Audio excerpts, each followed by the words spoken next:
Yeah. You feeling all right? Can you hear me okay? How are you doing? I'm good. Today is my 2-year sobriety. So I'm just... Congratulations. Thank you. Yeah. So I'm just kind of trying to get I have this and then I'm going to get a couple other things done. And then I'm going to like a meeting later to take like a cake or whatever. Is that, do you get a cake? Is that like... So it's like your sober birthday basically. So they will like give you a cake or like a donut or like whatever, I'm probably just going to eat like a donut because I definitely don't need an entire cake in my presence. But, that's interesting. Yeah. I knew about the chips, but I didn't know about the so they give you a chip too, but it's just like a fun thing. Like, oh, it's your sober birthday or whatever, No, it's really nice. Yeah. Well, congratulations. Thank you. That's amazing. So and I was looking on your Instagram earlier, actually, when I was just getting ready to talk to you, and I saw the post you put up there too. And yeah, that's a lot, man. 2 years is impressive. Yeah, it's literally something I never thought I'd be able to say, which is I don't know. I always have this weird kind of emotional moment because I had the same last year, but just because it's just been such a like dramatic kind of 180 in my life. It's weird. I don't know how to explain it. It's like this, I wouldn't say bittersweet, but it's these kind of conflicting emotions where it's like sad that I like let myself be that fucking miserable for like that long, and like how much of it, realizing in retrospect, like how much I was perpetuating of it myself. You know what I mean? And it's like sad because it's like now I value and respect myself like a lot more to do better for myself. So it's like, damn, like I really like had no regard for like self-love or myself or anything. And I think in music, obviously it's hard too, because there's this whole like romanticized archetype of like the struggling, like miserable, tortured artist or whatever. And so it's kind of this like weird kind of, I don't like to say bittersweet because it's not like upsetting, but it's just like, it's just like an emotional kind of thing, but also really exciting. Yeah. I mean, I can only imagine how that would feel. And I mean, what you said about the archetype of, the broken artist, and that we have to go through pain and suffering in order to make good art, which is kind of I love talking about that idea because that's definitely something I believed for many years. Yeah. I think it's something that's taught to us, kind of just, I don't know, through media, through everything, that like all artists have to be kind of fucked up to be good, right? Like it's a weird thing. Yeah. So my take on it is like, I think that like the concept of the duality of like suffering and doing better and like things like that. I think it's really interesting. The EP that I'm working on right now actually is kind of all loosely based around that concept of like, I feel like the value that I have for my life and for myself came because I was in such a dark place, like literally just, I was so fucking miserable. And so I feel like grateful for it because things are defined by what's behind it, right? So it's like you can't have good without bad. You can't have happy without sad because like everything's defined by its opposite, right? So I think like that a lot of times I do feel like that like great suffering or whatever like does give artists or creatives like a lot of perspective on like life and duality and things like that. But I think the fallacy comes when people think that they have to stay in it. Like it becomes their personality. It becomes their sense of self, that like suffering and that misery. And it's like, that's just who I am. I'm like this tortured artist. And I think that is so unsustainable because when you're surrounded by like yes men, that's why you see people like Lil Peep and Juice WRLD and Kurt Cobain and Amy Winehouse and all these like legends falling because they, were that was like their whole identity was this suffering. And then they got so big to a point where it was just like nobody was like holding them accountable. You know what I mean? It was just like, oh yeah, whatever. Because like if that leads to them making this great legendary art, then like who am I to say that you can't take 8 Xanax a day? Right. You know what I mean? So that's kind of what I've learned, because my music is still really sad. My music is still really dark. And I think that was a big fear for me, was I was like, oh, well, if I get sober and I'm like happy, like, how am I going to make this like dark music? But the reality is like, I can still draw on my experience with like this kind of dark part of myself. And it still exists, you know, kind of deep within me. And it comes out sometimes because I'm a fucking human being and we have ups and we have downs. But I can still draw on that, and I can still like take inspiration from it and like write about it, but I don't have to live in it, and I don't have to like make it my sense of self. And I'm reading this book right now called The Power of Now. I don't know if you've ever read it. I haven't read it, but I'm aware of it. Yeah. Oh my God, it's so good. You should read it. It's incredible, but it's all about like the key to like happiness or like fulfillment or whatever is like just being completely present. Because if you think about like all suffering and all like sadness or any sort of negative emotion, it doesn't exist right now. You know what I mean? Like right now I am sitting in my studio, chilling, like I'm breathing. I have food to eat. Like I'm okay right now in this moment. And everything else that disturbs me or causes me anxiety or suffering or whatever, like that exists like in stuff that hasn't happened yet, or things that have happened in the past that I'm like not, accepting, because like suffering is our resistance to what is, right? Yeah. So it's like, pain is inevitable. It's going to hurt when I get dumped, or it's going to hurt when, I experience a consequence to a negative consequence to an action that I took or whatever it is. But like my suffering comes from like, okay, well, I don't want to accept that. Like I'm resisting the pain. I'm resisting the fact that this relationship was not healthy for me. I'm resisting the fact that I'm not getting booked for a certain festival or, and like the lack of acceptance. And I think that like just practicing that mindfulness is like kind of the key to like, accepting and moving forward in like, this place of like gratitude, because the universe is kind of governed by these like inherent like karmic laws, right? So it's like on a molecular level, like all we are is energy. So it's like if I put out a certain energy into the world, like that is going to manifest like back to me, like the law of attraction, right? So if I am doing everything I do out of like fear and anger and resentment because I'm like unhappy with where I'm at, or like feel entitled to more than I have,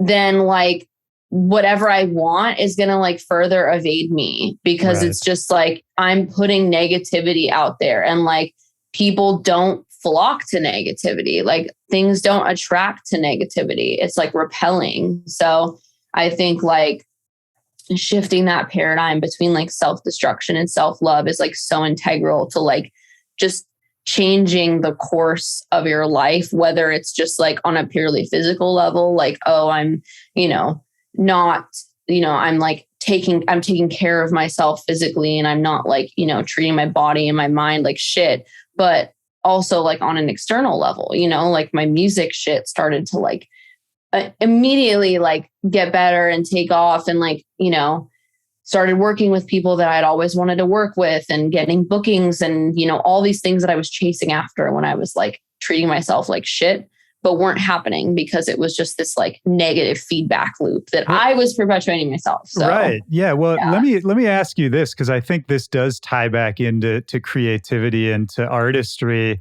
Is, I think what we're talking about here is awareness, right? And self-awareness and being present and in the moment and all that kind of thing. How, obviously, and we'll talk about the whole thing, but, how did you get to that point of being aware? Because one thing I wanted to say earlier when you were talking about the, thinking about the 2-year anniversary of sobriety was like bittersweet, because you were sort of sad about the time that you had lost to that. what I wanted to say at that point was that, that's not necessarily your fault, right? Because part of this is either an actual disease like addiction, or it's, we're not always self-aware 100% of the time. And we do get into negative patterns that we don't realize. So for you, either in life or in your art, is there something you've been able to do? Because I think a lot of producers struggle with this, of getting into bad patterns and not being able to break out. Was there something you were able to do to kind of to snap back in? Yeah, so I really like that question. I've been in therapy for like a really long time.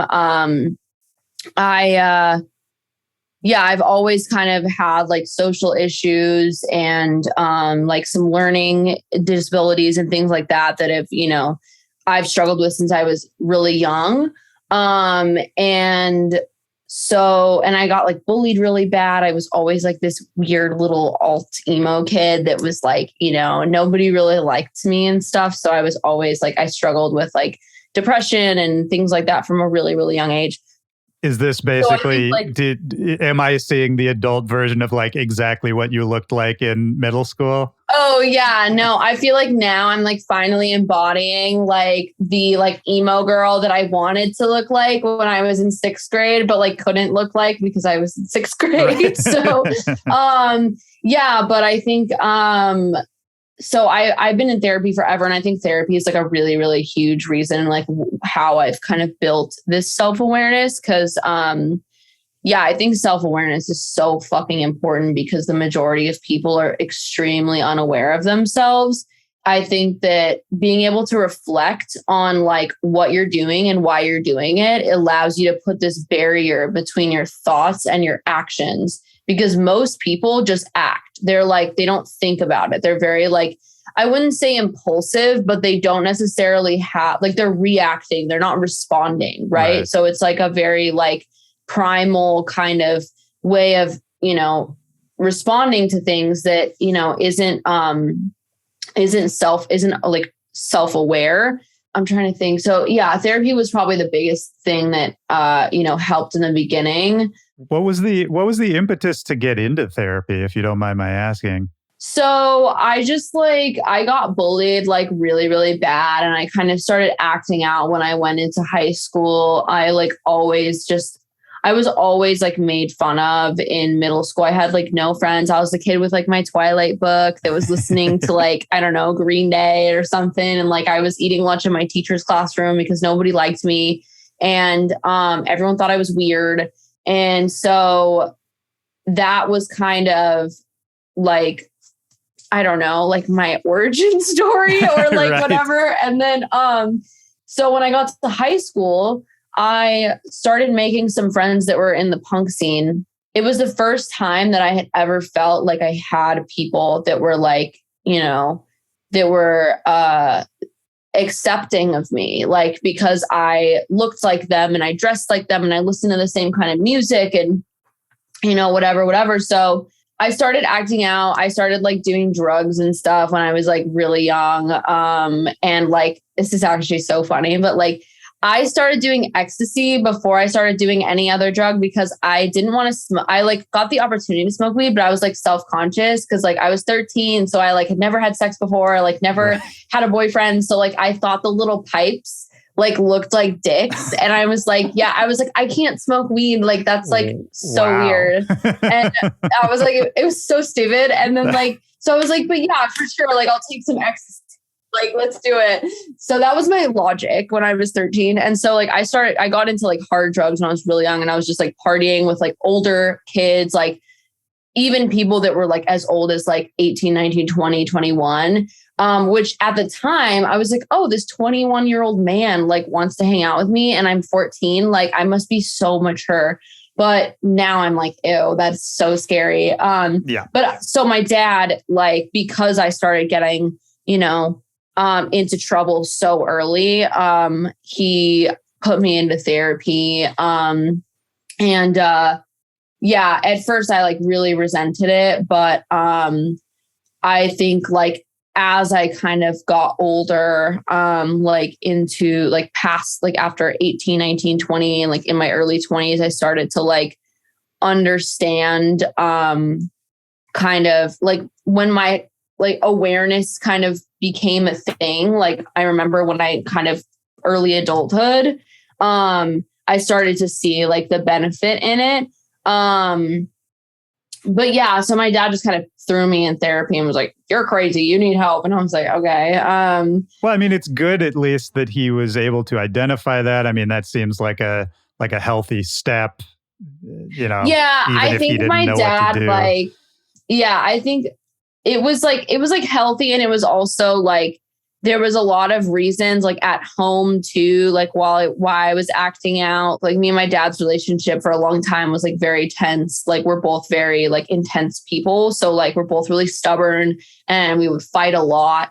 Yeah. And I think my dad is very much like a steamroller kind of a person. So he's very like, you're wrong. I'm right. I'm your dad. That's why I'm right. And like, he's gotten a lot better. Like he's been through a lot of therapy in the last like 10 years or so. So he's gotten a lot more self-aware and like realized kind of where he fell short and things like that. But I think that was a big reason why I like pushed back, and he put me into therapy because he was like, kind of saw me as like the root of all the problems like in the house, or like, but didn't realize it's like a dynamic thing. But yeah, so I think that building that self-awareness was like very important. Like the therapy was like a very integral part of that, which is why I always encourage people to go to therapy. I feel like it's starting to be less stigmatized. But I think it's so important for people to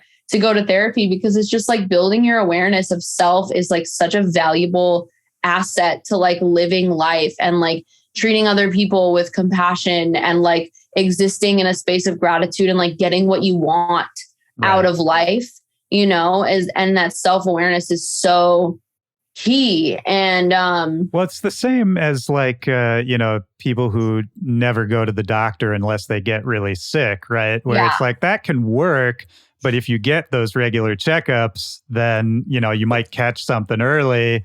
You might stay healthier in the long run. I kind of look at it the same way, where you don't have to necessarily go, just for some acute issue.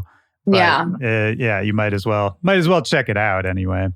Yeah, absolutely. And it's just like I said, understanding your mind and like why you do what you do, identifying your patterns, like all those kinds of things can save you a lot of pain and a lot of, I don't know, I feel like a lot of people look outwards, right? Like, so a lot of people, I used to do the same thing where like I would, see these guys that were just all the same. And I was just like, why the fuck am I always ending up in this same situation with like these same men that are like doing the same things to me and like hurting me in the same ways and whatever.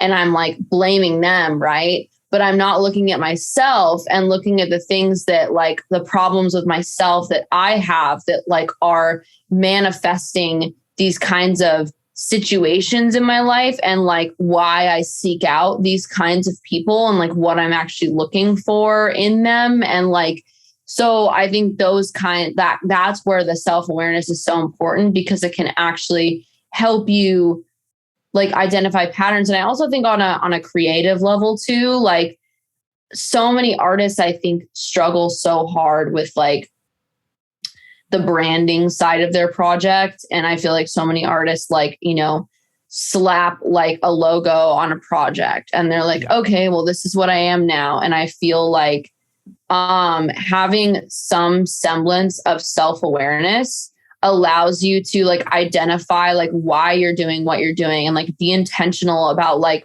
not only the message, but the aesthetic and like what you're putting out artistically into the world. Absolutely. Yeah.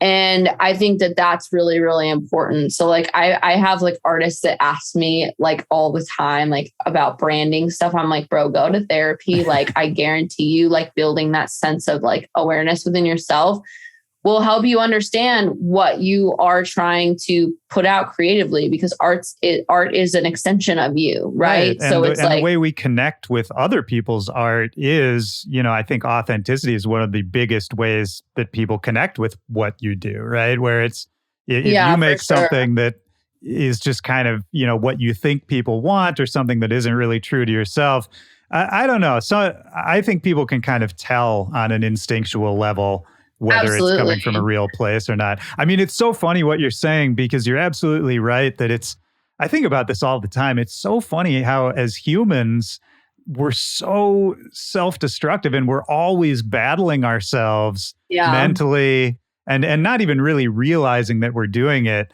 Like, and it's absolutely true for production too.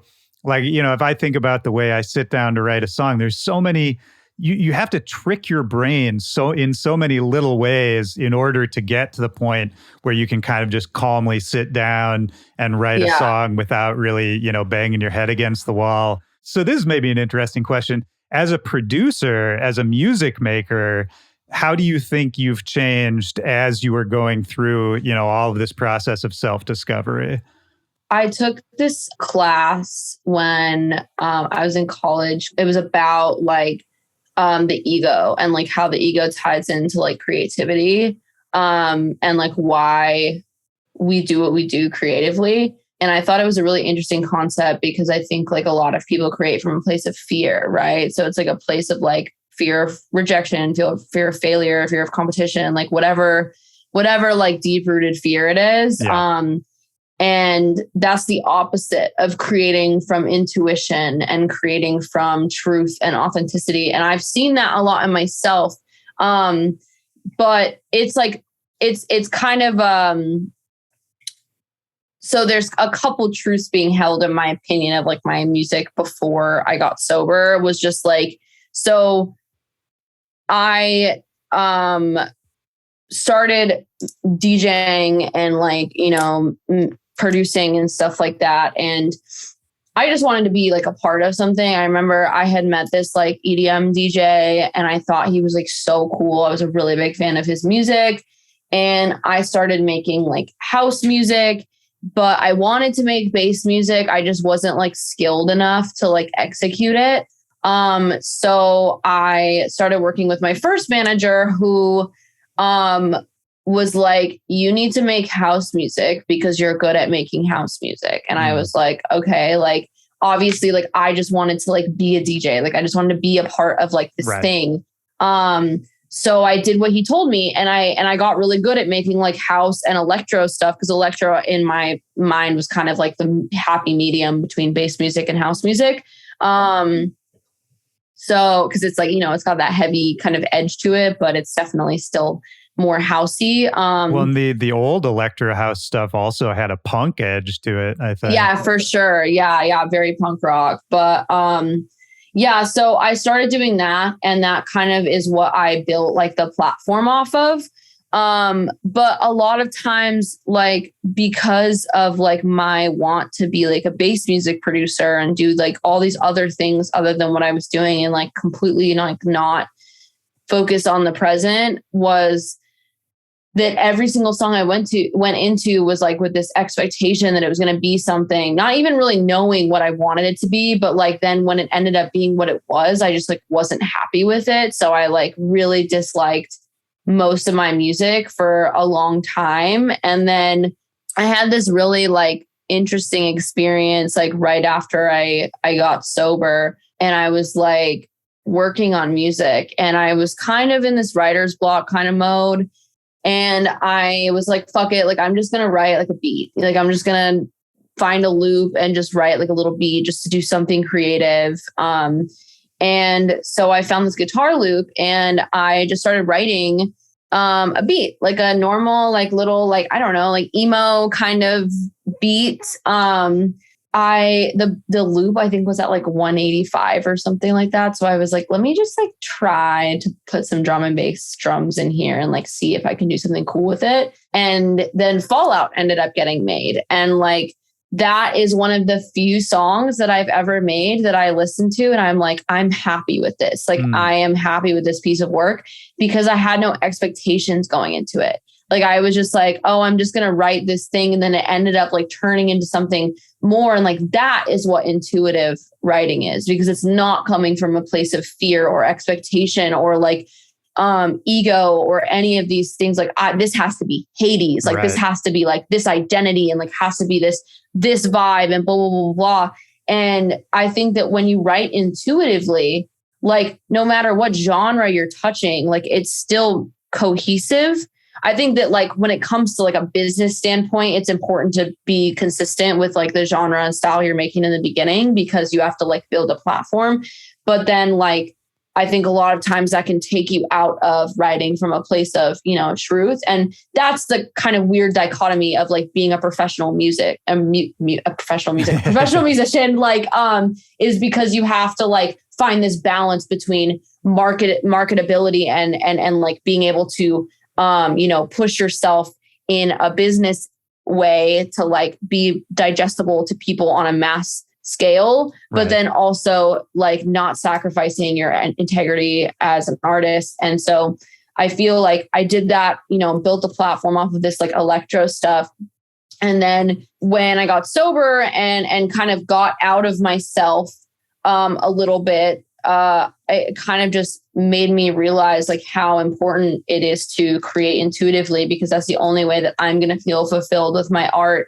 And it's been such a cool experience because that song got the attention of like some people that I had wanted to work with for a really long time, and like it happened totally randomly. And then like I started writing some other stuff. It's still very electronic and like bass heavy, but also like kind of brings back like my roots in like alternative and emo and punk and stuff. And it's felt like very natural. And I've really been like enjoying writing music again, which is really cool to me, because I was getting really like tired of just like doing the same thing every single time. And then like getting upset with it because it wasn't what I wanted it to be. Well, and it's those expectations that can get us in trouble too, right? Like now I'm thinking about what we were talking about earlier, how, you know, we're always sort of struggling against our own brains in a way. And maybe this is part of what we were talking about earlier too, about, you know, being in the now, as opposed to, you know, having expectations for the song you're going to make or what the song is going to be in the future or how people will react to it. You're absolutely right that the best work always comes from just having fun, making a beat, sitting in the studio, enjoying what you're doing at the time, and not worrying about what it's going to be later. Yeah. And, you know, it's easy for me to talk about that. Obviously, it's like much harder to be in that mind state. But I think that is really the key. Yeah. And that mindfulness, like that brings me back to that presence, and that mindfulness is like so important because we are not perfect beings. Like we exist in a physical world. That's why our ego is there. Our ego is there like for a survival purpose. Like our ego exists for a reason. You know what I mean? But that mindfulness and that awareness of self can help you in a moment where you start to like, because once you become aware of it, like there's moments where I'm like, you know, like last week I was really, really frustrated because I was working on this remix and it just like it just was not working. And I was just like this, and I was like, it started spiraling. I was like, I'm going to quit. I hate EDM, blah, blah, blah, blah, blah. Like, you know, when it's that whole like mental cave.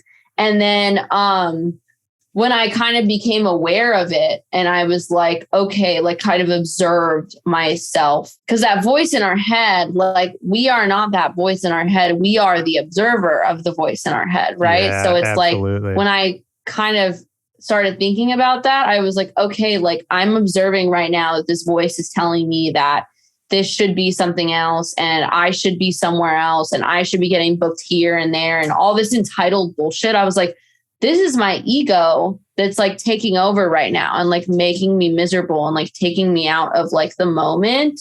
And when you catch yourself, like, and you become mindful about it and like choose to be in acceptance of what is, then you can kind of bring yourself back to that place of like intuition. But I think it's a constant back and forth. I feel like, it's very unrealistic to expect that once you build awareness of like how the mind works and there's this constant battle between like ego and intuition, that you're just going to exist in this like enlightened state all the time. It's like, no, there's shit still going to piss you off. You're still going to see things on social media where you're like, man, I fucking hate that person. Like, and you're just like, or like that, whatever it is, like that there's something that pisses you off or just like makes you want to be like petty or angry or, annoying or whatever it is too, right? Like your brain is still going to dump some chemicals on you every once in a while. Like, I get anxiety sometimes. And so my thing with anxiety is like, I've gotten much better at recognizing when it's happening of, taking that step back, being that observer and saying like, okay, I'm really anxious right now because of, X thing that actually doesn't really matter, blah, blah, blah. And I can walk through all the steps, but that doesn't necessarily mean that I don't still feel anxious. Yeah. It's kind of just that acceptance of like, okay, this is why this is happening. I know it will end eventually. And then you kind of work your way through it. Like you're absolutely right. It's not like a light switch. No, absolutely. I think there's this one passage in The Power of Now that's like, I really love, where the author is like, when I have these thoughts of like, oh, I hate myself or I can't live with myself any longer, or I'm like miserable. It's like, you have to kind of question, okay, well, like if I hate myself, like then there's not one of me, but there's two of me in my head, right? Yeah. So it's like, I have to decide then like which one is real. You know what I mean? And so I think like that's kind of the constant like back and forth between, your ego and your intuition. But as far as I think what your question was earlier with like how to build that self-awareness, I think like it sounds like kind of fucked up to say, but I just feel like everyone has like a breaking point. You know what I mean? Like everyone in their life, unfortunately, some people do just kind of coast through life in this place of like unawareness and ignorance. And like, that's why they say like in 1984, ignorance is bliss. Right. You know what I mean? Because it's like ignorance is this just kind of state of like just floating along and like being kind of a one-dimensional being. And, that's like, unfortunately, some people just exist in that state because they have no desire to build awareness. And that's why I feel like I'm so grateful for like, having had struggles with like my mental health and my addiction and things like that, because it's forced me to like take a look at myself, because if I didn't, like I was going to just inevitably implode. And I think most people that are like creative or like, things like that, have that kind of, darker side of themselves that they consistently kind of battle with.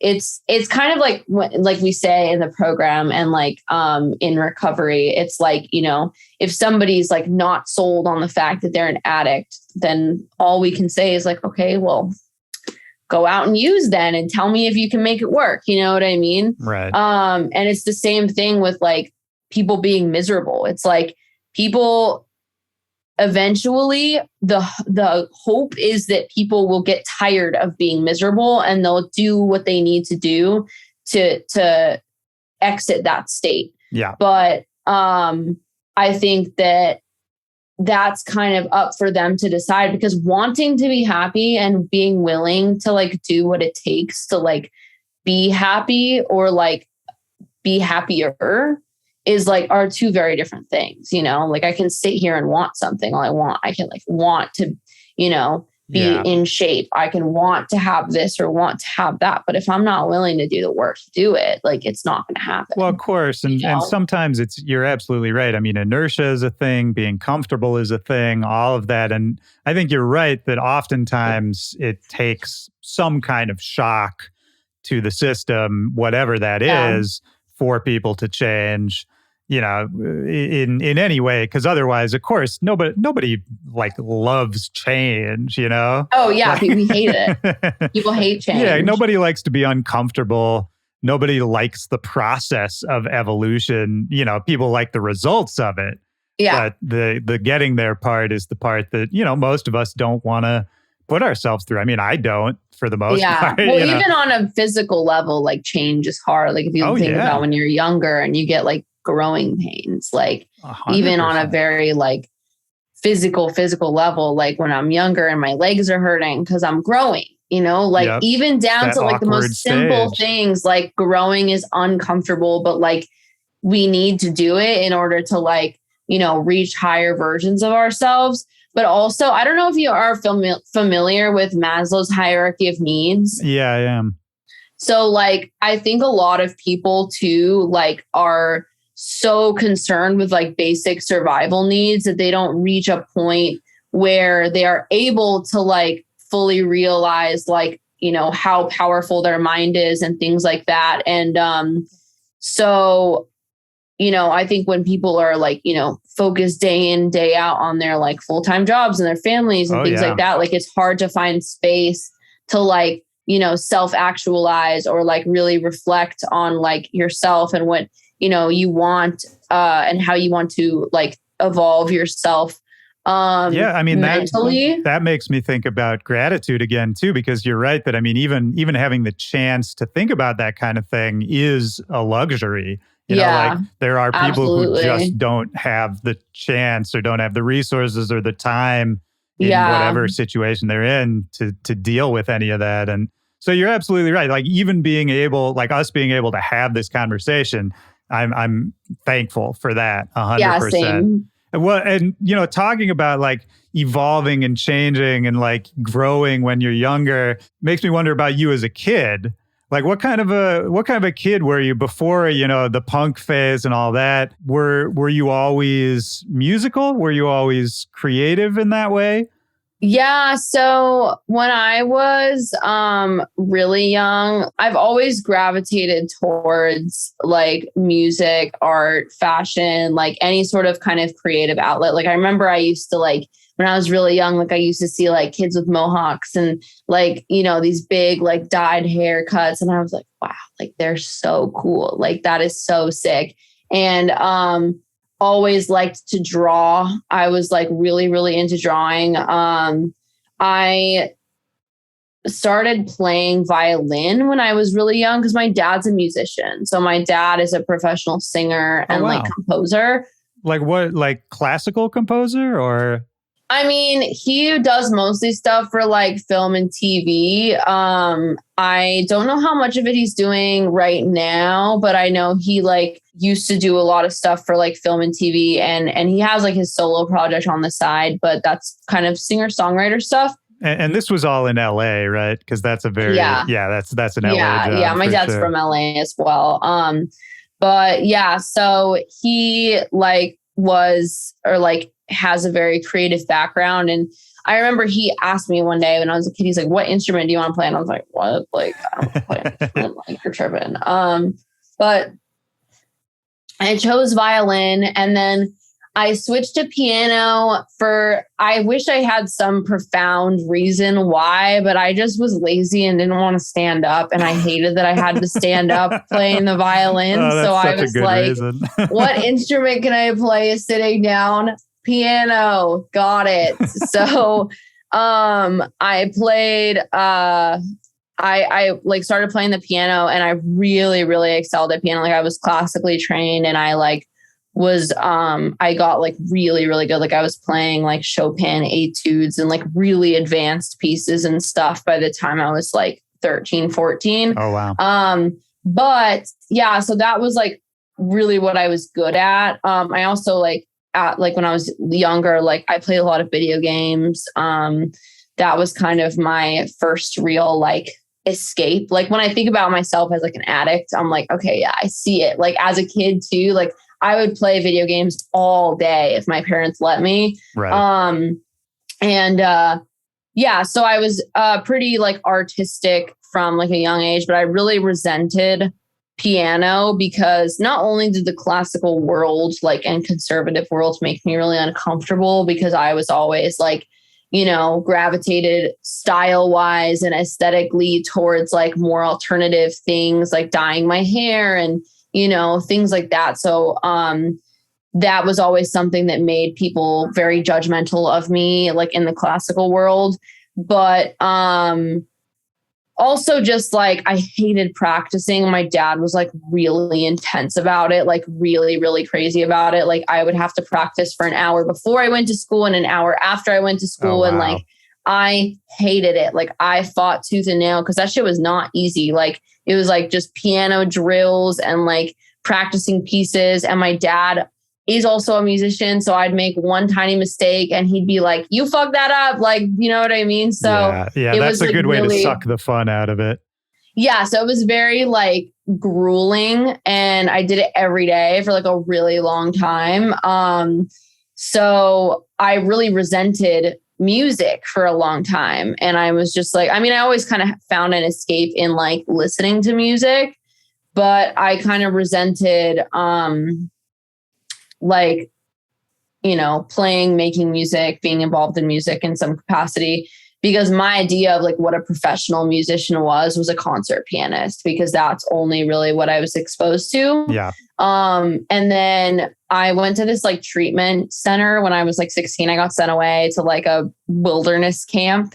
And then just because you were acting out, or yeah, because I was just partying and being a fucking dumbass. But so I got sent to this wilderness camp and I was there for a couple months and that was crazy. We had to like harvest bows and spindles and stuff and like make our own fires. And like, oh, wow. it was really intense. And I was there like in the wintertime in Utah. So it was like snowing and like we had this like tarp that I had to put up between two trees. And like I would wake up and it would be like snowed in like to the point where it was like right above my face and I would have to like punch it so the snow would fall off of the tarp. Wow. So let me just real quick, because I'm so curious, because you hear about these kind of like boot camp things for kids all the time. They're real.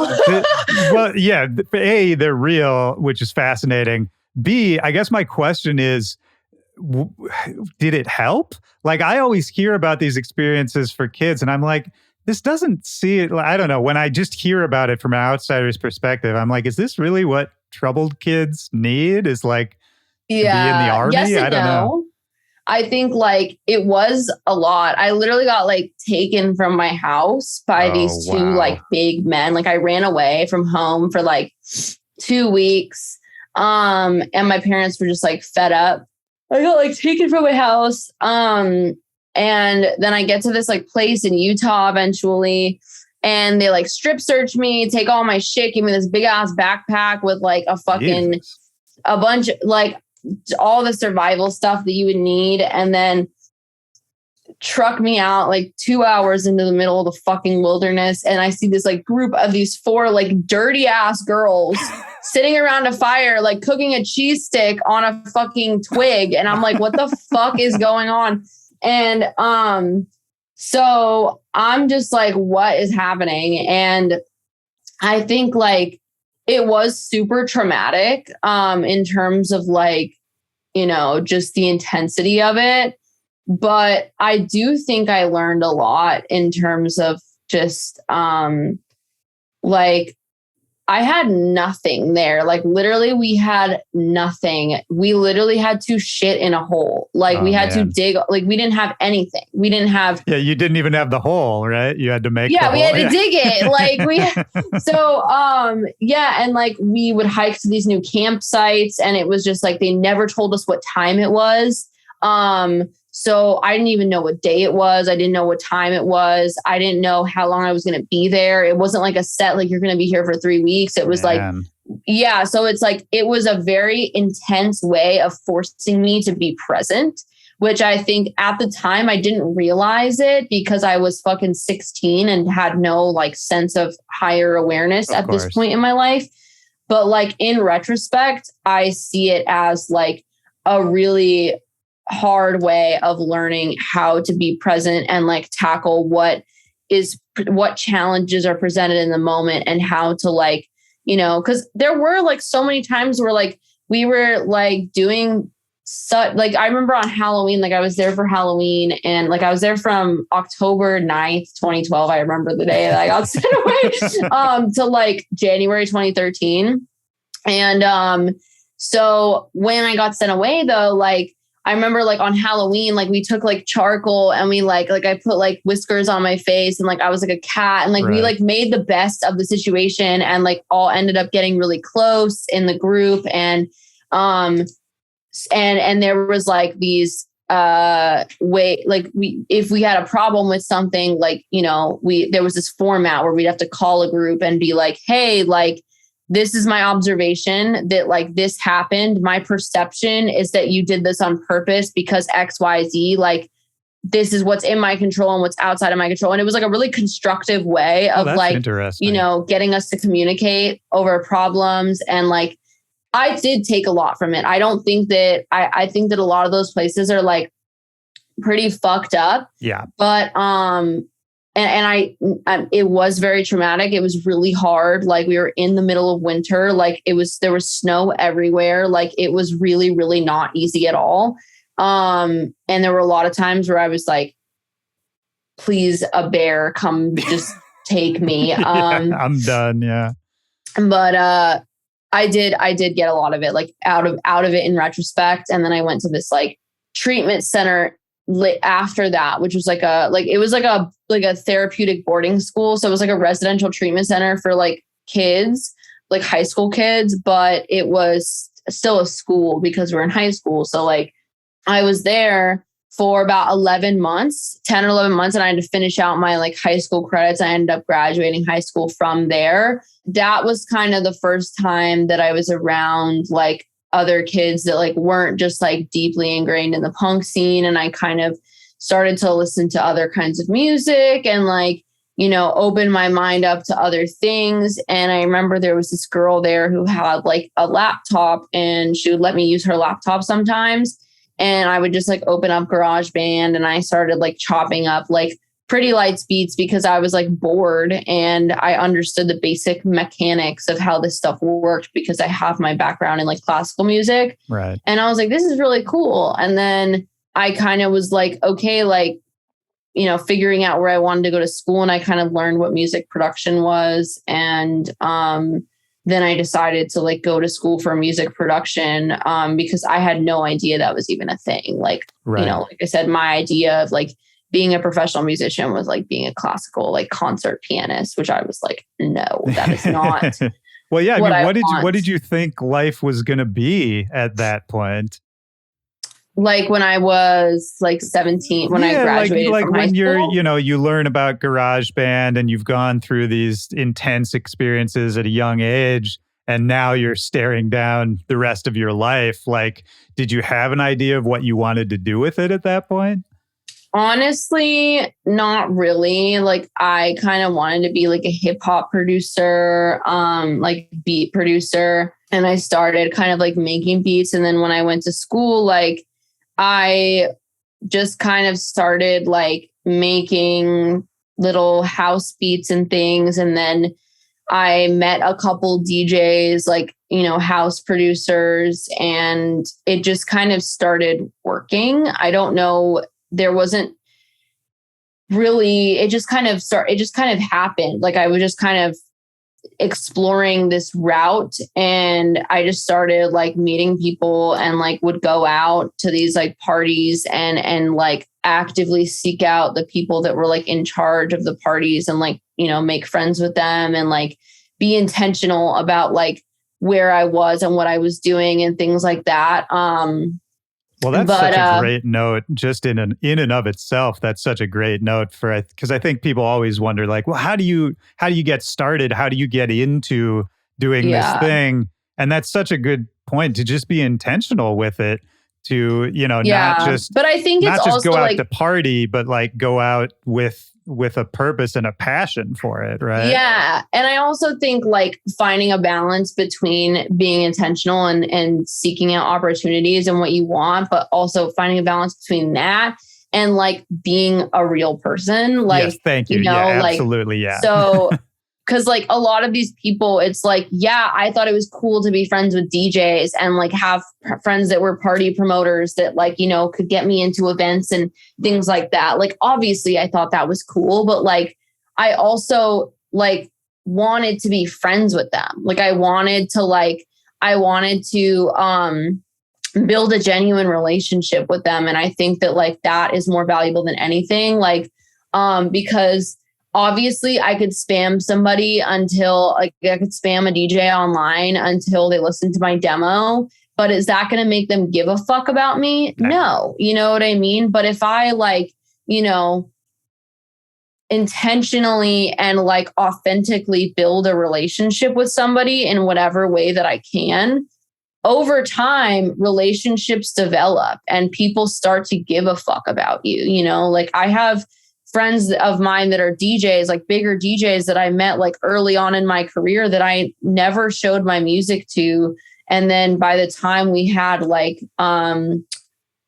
developed a relationship, they were like, you make music, right? Like, let me hear some of your shit. And then it's like, they're invested at that point.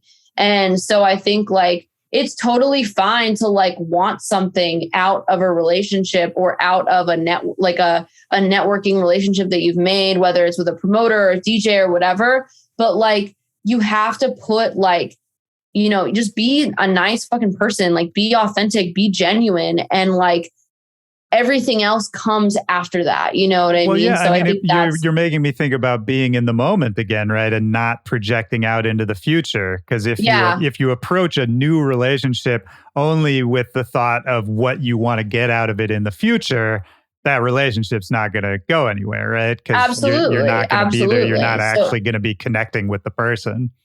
Yeah, exactly. Like same thing with any sort of relationship. It's like if I start dating somebody and I go into it being like, we're going to get married. Yeah. Right. Then it's like, okay, like that's weird. You know what I mean? It's the same thing with like business relationships. It's like, obviously like the ideal situation is to have all my big DJ friends supporting me and fucking with me. But like, that's not my goal. Like my goal is just to form a relationship with them. And like, hopefully that happens. That'd be really cool. But like, I'm not going to go into it expecting that because that is like inauthentic. And it's like, there's like DJs, artists, like we're all human beings too. And like, we, you know, want, and like, I feel like we deal with so many people all the time that are so like inauthentic and like just go into a relationship with you with what can they get out of you? Like, you know, how can they benefit from you? Things like that. And there's so much, or they see you're getting some sort of opportunity and they're all of a sudden your best friend and like, you know, things like that. So that's so common that I feel like I really value, you know, the genuine relationships that I make. And so if those people end up being people that make music, then I like want to help them, you know, like I have people in my Discord server that they like are mods of my Discord server, like people that have been in there forever. And it's like, you know, over time, we just like developed a relationship and became friends. And then I reached out to them and was like, hey, like, I know you make music. If you ever need like a repost or you want feedback or anything, like just let me know. And I got you. And that's the kind of relationship that you really want. You don't want the one-off, like, listen to my demo. Here's my SoundCloud link. Like, you know, because that shit's just, it's not real. It's not. And I've done the exact same thing with mods in my Discord and people I've met that way. And you're right. That's how any of it happens. And so how did it start to evolve for you, you know, as an artist? Like once you were the artist, HVDES, and once you started putting out music, was the Fuck My Nose Up, was that the first song you put out as HVDES? No. So my first DJ name was at Amy Trap House. I was like a party DJ. I think I saw that somewhere. For me, it was like very gradual. Like I started from nothing. Like I was playing these tiny ass little parties, like backyard parties in LA, and didn't even really know what I was doing. I just did it because it was fun. And then over time, like I, you know, started the HVDES project, but it wasn't like this whole, like, I'm going to start a project and like brand it and like all this shit. It was literally just like, this is my new DJ name that I think is a little bit more serious than this other name. And I want to like put music out. And I literally just like started throwing beats up on SoundCloud. They were really bad, but like I just started throwing stuff up on SoundCloud, and eventually I made this like kind of G housey track that was like a Biggie remix, and Dr. Fresh found it somehow, and he like put it in his mix, and that kind of, you know, built that relationship with him. And then eventually, like just through meeting people, this was back when Space Yacht was like a really small little party, and I was going to that every week, like just meeting people and talking to people. And then eventually over time, like I met my first manager, who was the one that kind of helped me on this path of like electro. And we like did an official launch for the project, even though it had already been around, because HVDES has been around since like 2014. Okay. But like, we did like an official relaunch of the project in like, I think 2016 or 2017. And that's when we took everything down, released Fuck My Nose Up. And that one was kind of like the first like official, like, this is what HVDES is. And he helped me with like artwork and some branding stuff. And that's kind of when I started to make it into like a cohesive thing. And it's just been like a very kind of gradual, you know, slow thing. But yeah, so that's kind of how it started. Yeah. Well, and you'd said earlier that first manager was, you know, kind of directing you towards like the house direction, the electro direction. When did you start breaking out of that? I'm trying to think of what my first like track was that like wasn't electro. I feel like maybe it was Fallout, or like, I don't know. I had kind of been like making other shit on the side for a while, like, cause I love drum and bass, and it's also hard to, not to cut you off, it's also hard to pin you down stylistically anyway, I think. Yeah. Like, I think it's hard to say, you know, HVDES makes X kind of music, cause I just going through your Spotify earlier today, there's all kinds of stuff on there. And yeah, for sure. I think just like the electro stuff, because my first manager taught me a lot about like how to make a successful project, like how to do something so that it gains traction and the project works and people start paying attention. So I did that. Like, I just listened, you know what I mean? And I just was like, because he literally told me, he was like, make this because you're good at it and it's going to work. And I was like, okay, got it. So I did that. And I think like the entire time I had always wanted to like, you know, write other stuff. And I had like projects in the works that were other types of music and things that I hadn't released. But then as the, you know, platform started to build, I was like, fuck it. Like, you know, I started teasing other things, and I would like post a video on Twitter and be like, hey, like, what would you guys say if I like released this, you know? And people were so supportive of it. Like every time I'm like always astounded how supportive people are, like, that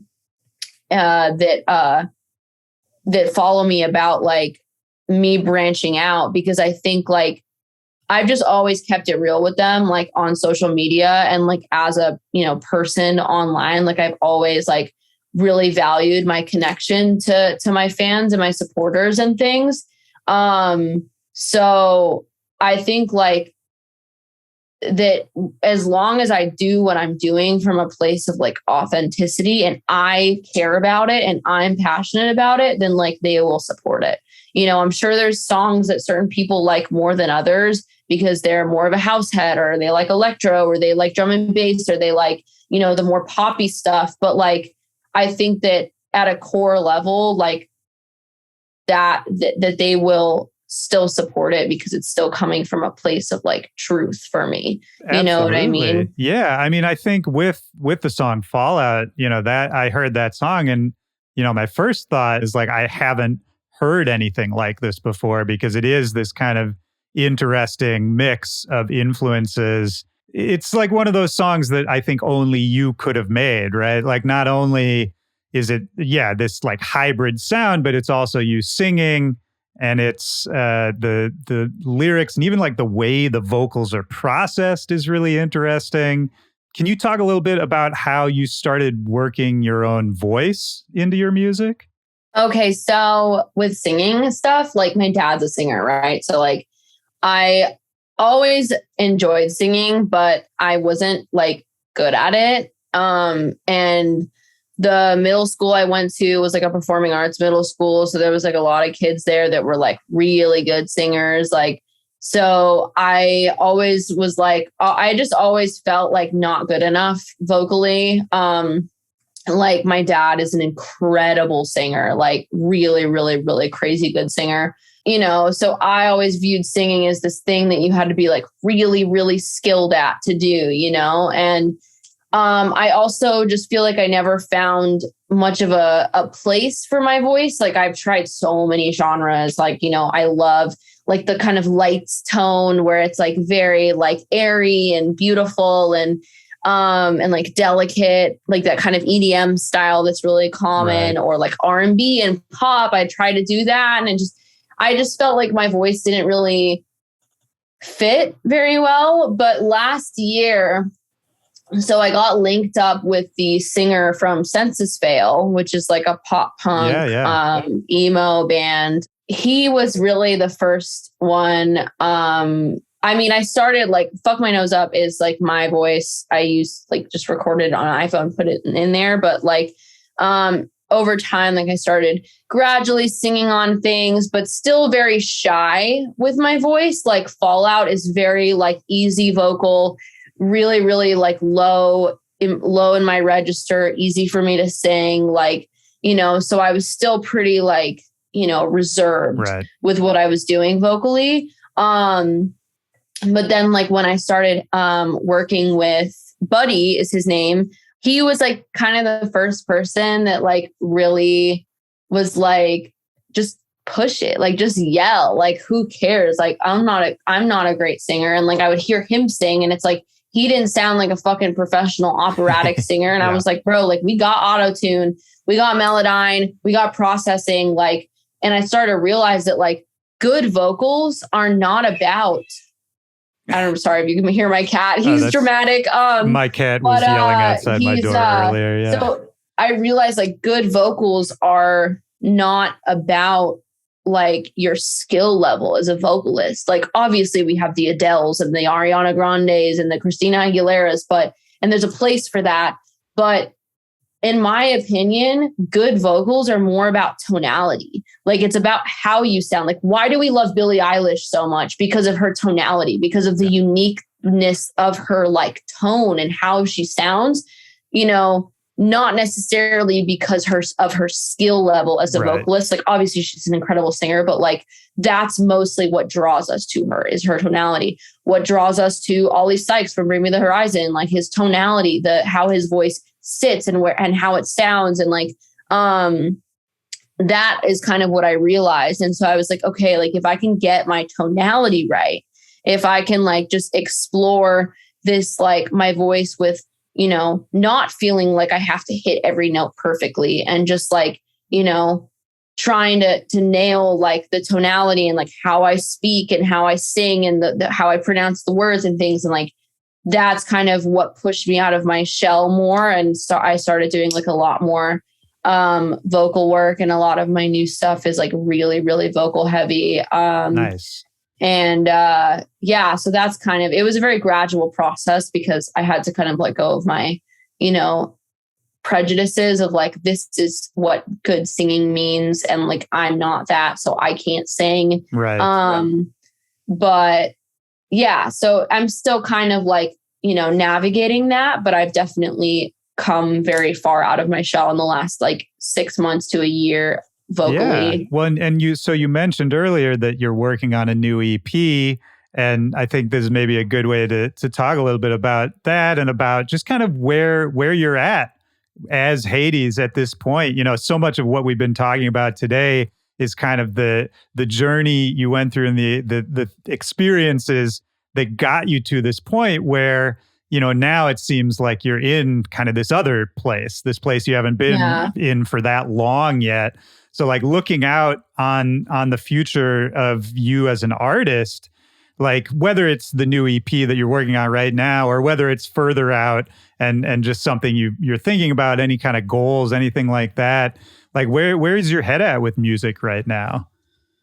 So, I have been working on some stuff that's more, it's like I said, it's still very bass heavy, but it's a little bit more geared in the like rock direction. I still have a ton of like EDM stuff that I'm putting out, really bass heavy stuff, that I am like singing on and utilizing that kind of, new like territory, I guess. Yeah. But this EP I'm working on is a bit different. It's way more like experimental. I'm just kind of trying to explore the space between like rock and electronic music that's not necessarily EDM. Yeah. But it's still like bass heavy and still, utilizes a lot of like weird, cool electronic production, but it doesn't, it's not like intro, build, drop, break, build, drop, outro. That.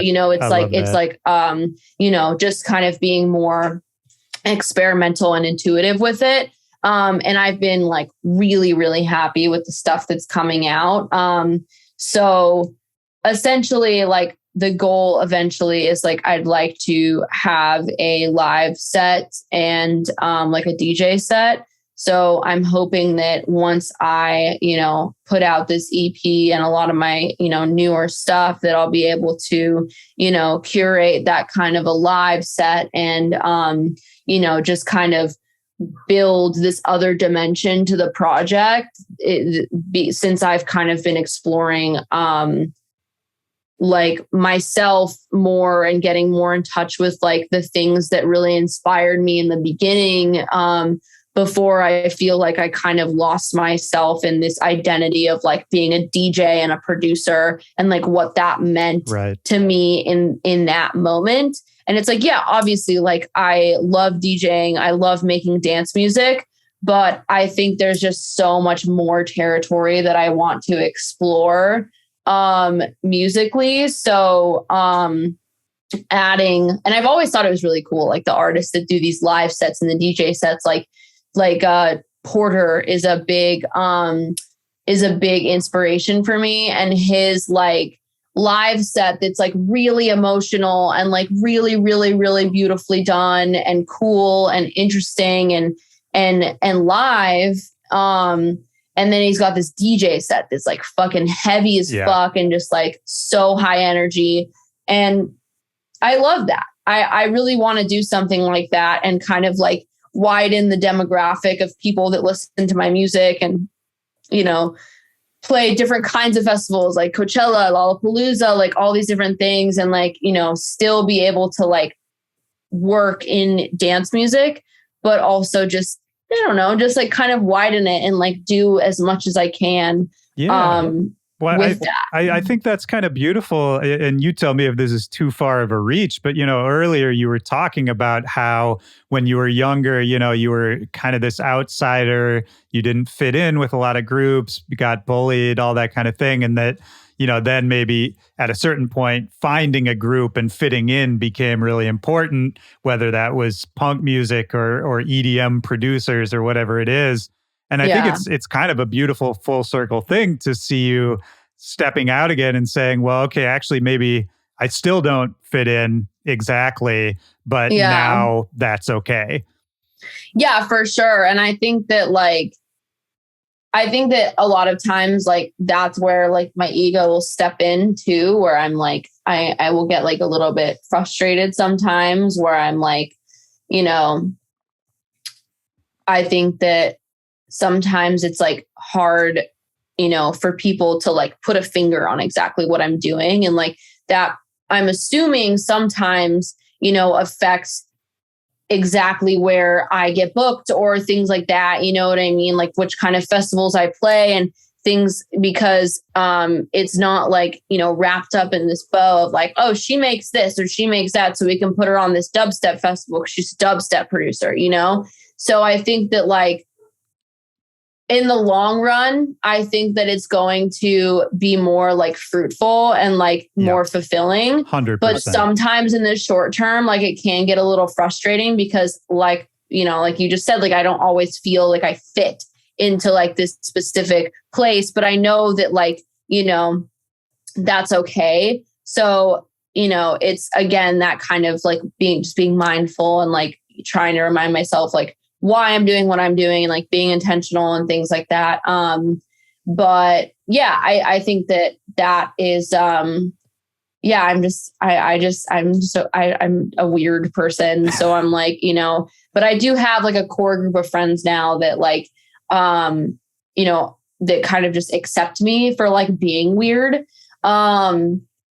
A lot of times when I'm like at EDM events or things like that, I feel like very uncomfortable because I'm just like, I just feel like it's really hard for me to like be fake and do this like fake little weird conversational things that are just like playing into like the politics and whatever. And it exhausts me a lot. You're speaking my language. Yeah.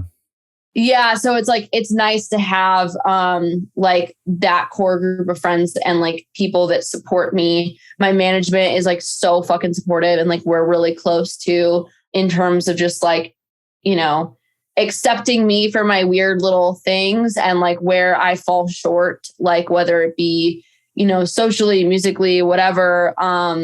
And like allowing me to feel like I do have a place, even though like in this like weird game of the music industry, a lot of times I feel like out of place, you know? Yeah. But I think that's normal. I think that like, you know, I think that it's very common that people feel like kind of out of place in wherever they are, like in life. Oh, most people, I think, you know? Yeah. Like we don't always realize it, but yeah, most people, and at all levels too, right? That's the other funny part about it. And I think, you know, if we look at the last few years, I mean, you have made those links. I mean, you were putting out records with Mousetrap for a while, and maybe you still are. I don't know if that's still happening.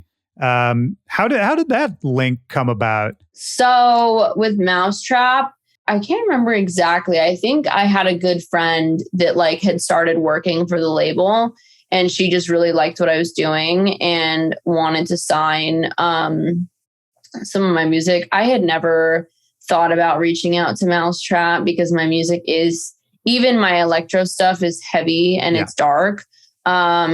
So I didn't think that it would really have a place on Mousetrap because Mousetrap is very like, I don't know. It seemed like to me, my music was a little bit too like dark and heavy for like what they would normally go for, which isn't like a bad thing. I just never thought about reaching out to them because I was just like, oh no, like it doesn't fit. Yeah. But they were fucking with me really heavy and they like wanted to do an EP with me. They did I can't remember how we did 2 singles, 1 single. I don't remember. Yeah. They just kind of wanted to put my music out and to support. So I was just working directly with like their A&R. Yeah. And then I've done stuff with Kenny Ballin as well. And then I had one Monster Cat release with Craymac and Francis Durrell. But other than that, pretty much everything has been independent. And where do you think you'll do more indie releases going forward? Does your new EP have a home? Yes. I don't know if I can say yet, that's like fine, where it's going to be, because like nothing has been finalized, but it's non-EDM label. Nice. So it's going to be a little different, but I am really excited about it. And then I do have a couple independent releases coming up, like a couple big collabs and like EDM stuff. And then I have like a label release on another EDM label that's coming up like sometime around Q2. But again, it hasn't like been confirmed or anything yet. I don't know. It depends. I feel like I did my last release independently, and like independent releases, like I am totally fine with doing them and I think that they're good, but they do stress me out a lot. Yeah. I get really, really, really overwhelmed when it comes to like numbers and promoting music and things like that, because that's what kind of starts to make me feel like inferior, like it makes me feel shitty because I compare myself to other people, even though I try not to, Yeah. which is so stupid because it's like, for example, on my Spotify Wrapped this year, like I had, I think like 3.2 million streams over the course of the year. But then I was looking at my friends that had 12, 15, 20, 40 million. And I'm like, damn, like I have so little compared to that. But then I'm like, bro, if you told me 5 years ago that I would have had 3.2 million streams, like I would have not believed you. Yeah. So it's like so funny that like we're constantly like comparing ourselves to other people. But sometimes when I self-release and I'm handling all that stuff myself between me and my management, it kind of frustrates me and makes me feel shitty. So like sometimes the label releases are nice because I just give it to them and they just do their thing with it. But one thing I was going to say too that I really would like to do more of is like video game stuff. I really want to score. Like I write like really cinematic like intros and breaks, and I love writing, like creating these like soundscapes. Like when I'm writing, I think very visually. So I'm like thinking of like how this fits like visually, like this whole scene that I'm building in my head when I'm like adding all these different layers. And like, so I really want to do more scoring stuff. I did in the VR game Pistol Whip, they like licensed a couple of my songs, and I thought that was really cool because I love video games too. Yeah. I play games. And I'm like a huge sucker for good music in a game. So that's something I really would like to get into, because the cool thing about scoring too is that like you're not bound by the same like time things that you're bound to with like EDM or any other type of music, because it's like it has to be streamable and listenable and like playable.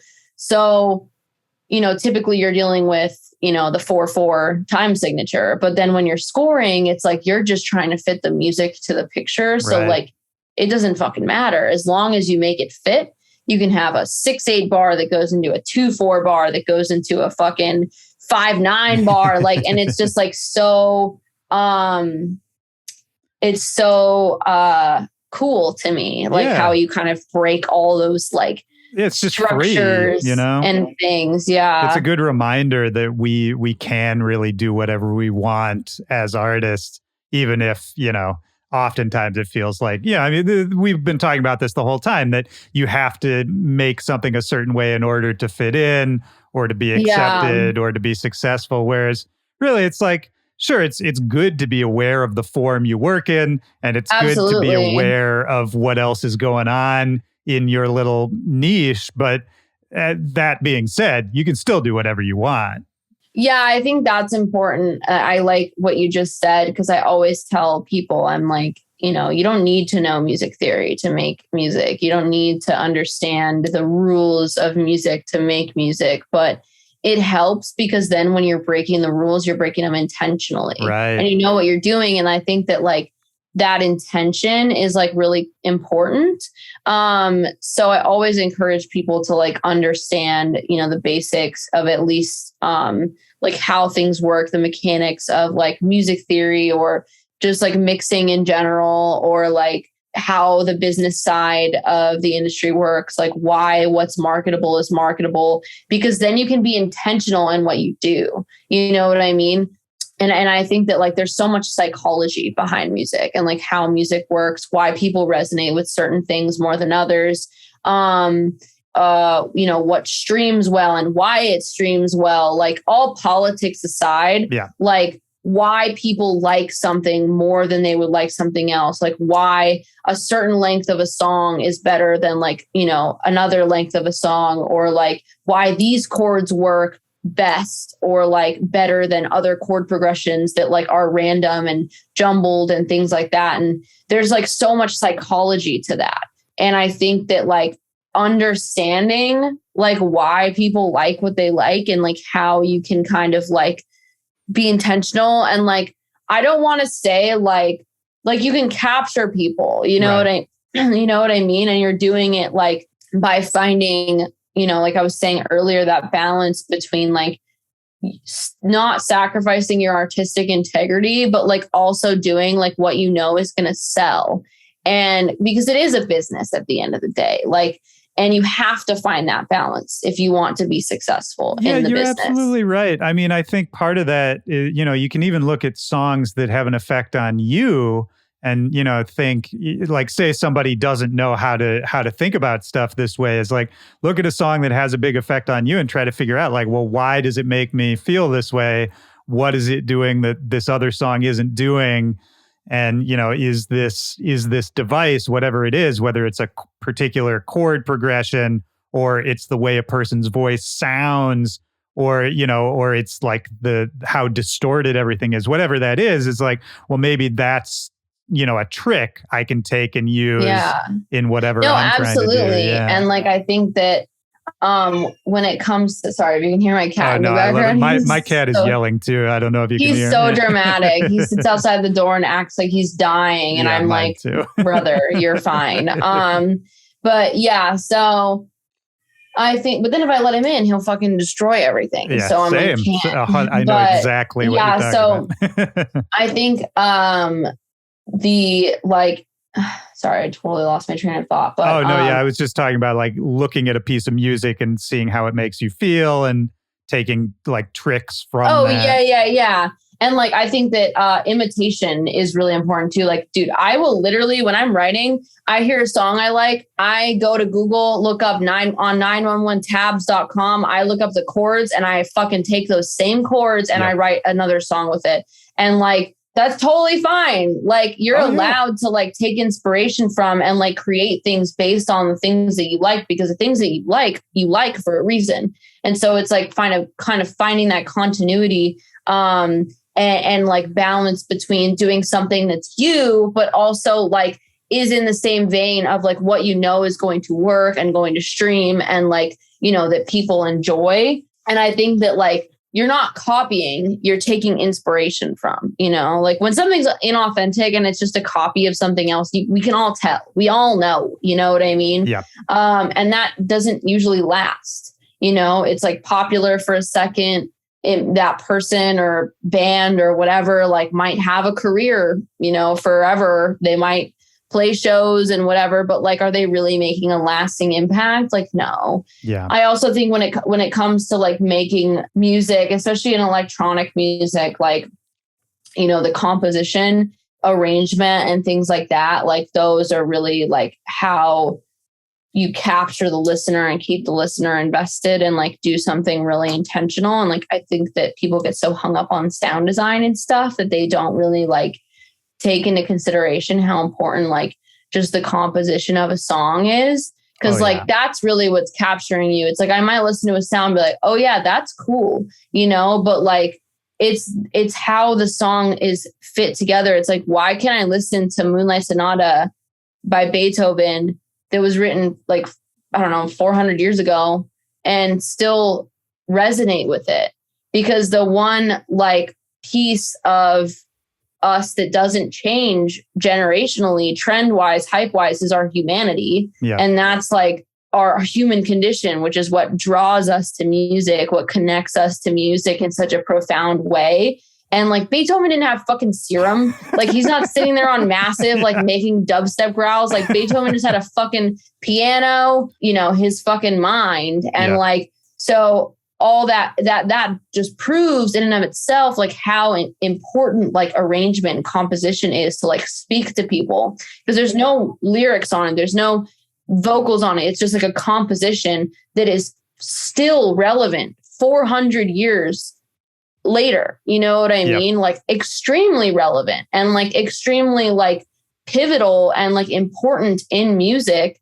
So I think like a lot of times, when producers want that like really authentic connection to their audience, there are the producers obviously that like, are just really fucking good at sound design and that's their whole thing. But for the most part, I think to do something like lasting and sustainable that's going to make like a long-term impact on people and on music is by connecting to like what makes us, what makes us human, what makes us like vulnerable, because being vulnerable is musically is such a great way to like create something timeless that's going to connect to somebody no matter what's popular. Yeah. You know what I mean? Yeah, absolutely. And it's not about the tools, it's about the idea, and it's about the feeling.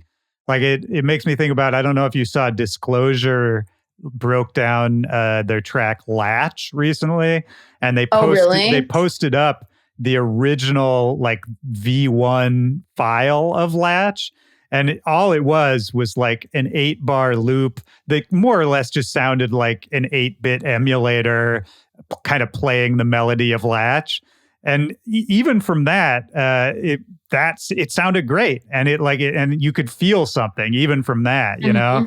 And that, I don't know, I connected with that when you were talking about Beethoven too, where it's like, yeah, it's really not about the tools. It's just about, you know, something, a little melody that makes you feel a certain way, and then really trying to explore and push that feeling as much as you for can. Sure.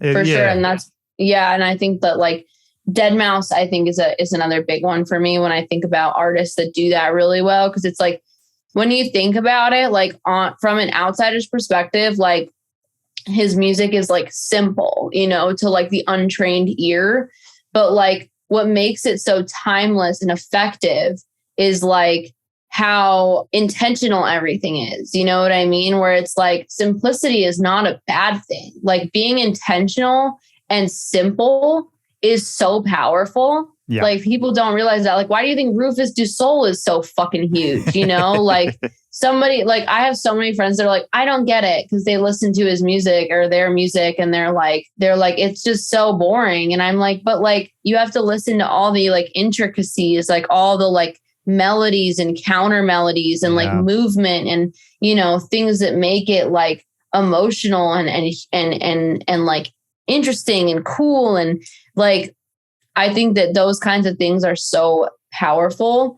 And people don't really realize that because they don't like analyze it other than like on a like technical level, you know? Yeah, well, and that idea plays out in so many different genres too. Like you even take like techno music, which, you know, the stereotypical critique of techno music is like, it's all the same. It never changes, you know, blah, blah. But it's kind of similar to what you're talking about with Rufus Du Sol. It's like when you take away and eliminate so much out of music and distill it down to these few things, then those small, subtle changes take on such a bigger meaning and can be so effective. Absolutely. It's really fascinating to think about.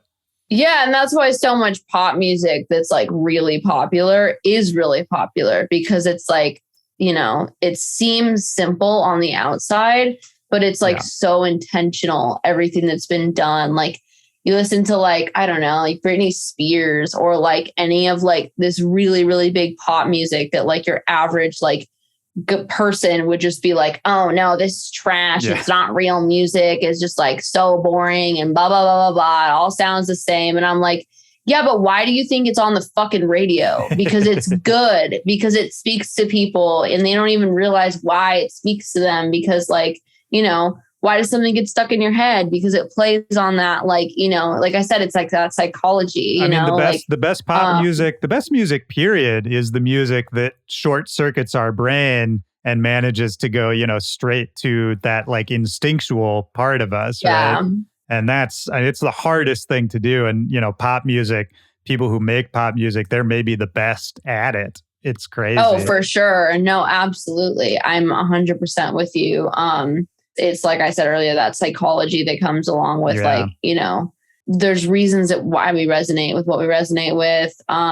Like obviously different people have different kinds of tastes, but like, I feel like when you look at it more objectively, it makes you able to like appreciate like all types of music, and you don't get locked into this like identity of being like, oh, I'm this music type of fan. You know what I mean? It's like, I don't really listen to Ariana Grande, but I can still listen to her music and like appreciate that it's good and that it's well executed, you know? And like that, I think, you know, like removing your ego from it, again, it ties back to like removing the ego and like looking at things from like an intuitive and like open perspective that allows you to like draw inspiration from like all these different things and like be intentional and and observant with like why what works and like do that in your own way, you know, because it's like I might have like a fucking doorknob on my door that I know how to open, but like I could put 4 different types of doorknobs on there, but I still open it the same way. You know what I mean? Like, even though they're different like kinds or whatever, that's like the first analogy. No, I love that. I love that. Like, but you know what I mean? It's like, you know, you got to take what works and do it in your own way. Absolutely. Yeah, it's the same as when you were talking about, you know, using inspiration earlier is, you know, you've always got to, you know, basically find something you think is cool and then figure out a way to show people your perspective, to show people how you see it. You know? Yeah, and exactly. Totally. It's the hardest thing to do, but when it's executed right, it's, you know, it's breathtaking. It's like, it's why we get excited about all this shit in the first place. Yeah, no, absolutely. I'm 100% with you on that. Well, let me ask you one question before I wrap it up, because I'm still, my brain got stuck on something you said earlier when you were talking about playing video games as a kid and that it was, you know, kind of your escape from the world and you do it all day if somebody let you. And it's interesting. I relate to that because I'm very much the same way. Yeah. And I definitely have some of those tendencies. And at this point for you, have you figured out a healthy escape? Have you figured out a way to be able to indulge, to take a break, to, you know, just kind of let go in a more healthy or productive way that feels good to you? Because I think a lot of times when something we love, I talk about this all the time, when something we love becomes our job or becomes what we do for work, it's so easy to lose that passion and that kind of pure enjoyment. Is there any happy medium you've been able to find at this point for yourself? Yeah, I think having like healthy distractions, like video games are still, I think I would consider it a healthy distraction because I'm not going out and doing drugs with people. Yeah. But I definitely can do it sometimes to my detriment where it's like I overdo it. Like if I get really sucked into a game, thankfully right now I'm not like, you know, I go through these phases where I'll gain like a lot and then I kind of don't do it for a while. Or if I'm like really sucked into a game, like I will really go hard on it. Like Assassin's Creed is like my favorite franchise. And I literally will like, if a new Assassin's Creed game is out, I'm like, I will see you in 2 weeks. Like, yeah, I think like having a different creative outlet is really important. I think like I will read a lot. I've been reading a lot more lately, even down to like the simplest thing, like drawing, or like even if you like want to make music, like making just a beat or like some other kind of music just to fuck around where you're not thinking of like, how is this going to fit into my project? And how am I going to put this out? And like removing the pressures of like, you know, being a professional artist or like, I don't know, like I like cleaning a lot. It sounds really stupid, but like no, I get that. I'm a huge proponent of like my space has to be like, you know, like it's like my safe space. You know, I spend so much time like in my studio, in my room. So it's like I like to like decorate it and make it cute and keep it clean and like express myself in those ways, or like just doing little things to show yourself love, like putting on you're stressed, put on a face mask. You know what I mean? Like do something that like shows compassion and love to yourself. I think that, you know, any one distraction any one thing can become toxic if you do it too much, even reading, you know what I mean? Like if I read all day, every day, I would not get anything else done, you know? So I think it's just like, you know, finding a balance between different things where it's like, sometimes if I'm really stressed, like I will just like play video games or do something that like takes me outside of myself. Obviously, like, you know, if you overdo it, anything can be bad. But like, I think that a lot of times offers me kind of a healthy escape from like my mind or wherever I'm kind of spiraling. Or like talking to friends. I don't know if you know who Little Texas is. Oh, I love him. Yeah. Yeah, he's Great. awesome. But so he's one of my best friends in the whole world. And like we talk a lot. He's super intelligent. Like we think very similarly. So a lot of times, when I'm kind of in that space, like talking to him or talking to other friends of mine that have that kind of self-awareness, really help me because it helps me be more objective about my thinking and gives me a different perspective. Also, like going to therapy helps a lot.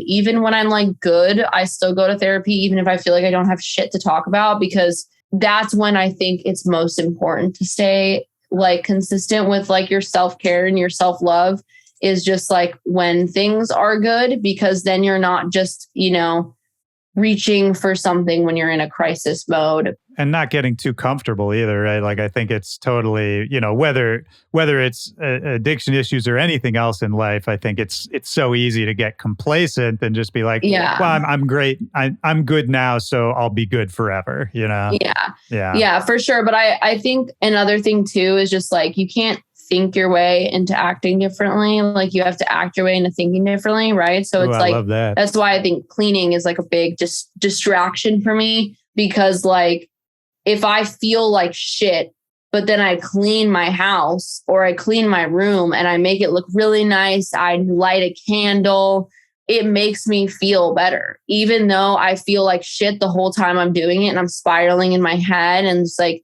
listening to fucking sad music, being a little fucking sad baby, but like still doing something to like elevate my quality of life.